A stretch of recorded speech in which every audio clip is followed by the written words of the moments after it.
नमस्कार। अभी आप देख रहे हैं जनपद न्यूज बिहार। कुशेश्वर स्थान प्रखंड के बलहा गांव में दिव्य ज्योति जागृति संस्थान के द्वारा 3 दिवसीय श्री रामचरितमानस एवं गीता ज्ञान यज्ञ का आयोजन हो रहा है।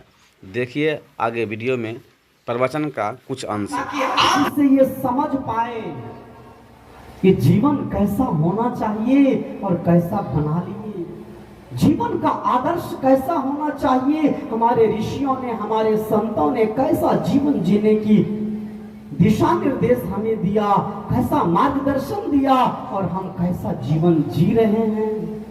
भगवत प्रेमियों, ये सब के सब केवल और केवल संत के अभाव में, सतगुरु के अभाव में हमारे जीवन से, हमारे घर से, हमारे परिवार से संतों का आगमन, संतों का आना जाना कम हो गया, दूर हो गया, निकल गया घर परिवार से। संतों का स्थान, संतों की भूमिका जीवन से जैसे ही निकला वैसे हमारा जीवन उलझता गया।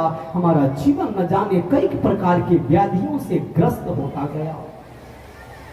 और जब जब मनुष्य संत के आदर्श को भूला, संत के बताए पद चिन्ह को छोड़ा, संत के बताए दिशा निर्देश को छोड़ा, तब तक उनका जीवन उलझता गया, फंसता गया और अपने ही जीवन को सुलझाने में मनुष्य सारा जीवन खपा दिया, व्यतीत कर दिया, सुलझ नहीं पाया और उलझता ही गया। इसलिए भगवत प्रेमियों, गुरुदेव सर्वश्री आशुतोष महाराज जी कहते हैं, अगर इस जीवन को जानना है और सुव्यवस्थित जीवन जीना है, एक आदर्श युक्त जीवन जीना है, तो जीवन में संत का होना जरूरी है, सतगुरु का होना जरूरी है। इसलिए समय के रहते ऐसे संत की खोज कीजिए, ऐसे संत की तलाश कीजिए जो जीवन को एक दिशा दे। और जब आपको दिशा मिलेगी तो जीवन की दयनीय दशा सुधरने में ज्यादा समय नहीं लगेगा, ज्यादा वक्त नहीं लगेगा। भगवत प्रेमियों, ज्यादा वक्त नहीं लगेगा।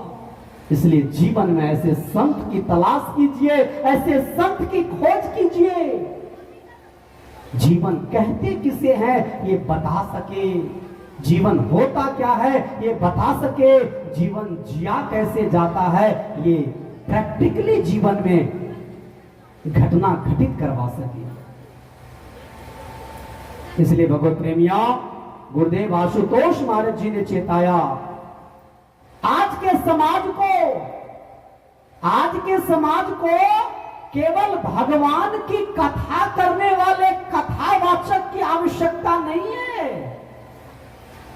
केवल भगवान की बातें बताने वाले संतों की आवश्यकता नहीं है, अपितु उस भगवान का प्रैक्टिकल दर्शन करवा दे, भगवान को दिखा दे, ताकि उस भगवान से जुड़कर मनुष्य स्वयं को जान पाए, स्वयं को जान पाए। इसलिए भगवत प्रेमियों, केवल बातें करने से कुछ जीवन में होने वाला नहीं है, केवल धर्म ग्रंथ पढ़ लेने से कुछ होने वाला नहीं।